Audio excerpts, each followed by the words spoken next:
سلام رفقا، امیدوارم که حالتون خوب باشه. تقریبا 2 روزه که از سرویس برگشتیم و ماشین رو اینجا نگه داشتیم. حالا دیگه کم کم باید بار و بندیل رو جمع کنیم بریم که زندگی خرج داره دیگه. بیشتر از 2 روز باید خونه نمونیم. خب این اولین ویدیومون هست رفقا، حمایت کنید. بیشتر براتون تو این سبک میذارم. این خونمونه، فرگون رو باش. بعد برم یه ماشین رو بررسی بکنم ببینم وضعیتش چطوره. این لبه رو ماموت تازه خریدم واسه این ولوه که باهاش یه چند سرویس کار بکنیم. یه چیز خفنیه انصافا، خوب جمعش کردم. همینطور که میبینید لاستیک ها اینا رو تازه عوض کردم. اصلا روش لاستیک هاش 30% بود، کلا عوض کردم. آفتابه رو نگاه میکنید. این دیگه واسه مواقع ضروری دیگه، توی جاده اینا یهو موندی میتونی استفاده کنی. آره دیگه. اینم از رخ ماشینه.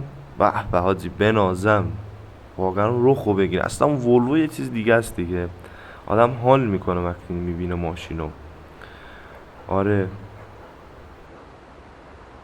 همه مصرفی های ماشین هم عوض کردم که آماده سرویس دیگه. کلا بریم آتیش کنیم ماشین رو، ببینیم میتونیم بار پیدا کنیم یا نه.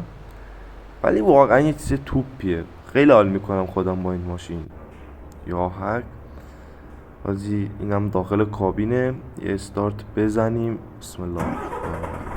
بنازم صدا رو، واقعا صدای زندگیه. ولوو بازه اینو درک میکنن. شیشه رو بدم پایین، الان صدای ماشین بیشتر بیاد داخل کابین، صداشو گوش کنیم.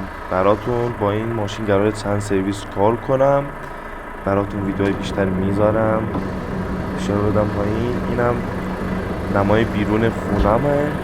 خب همینطور که میبینید خاموش شد صدا.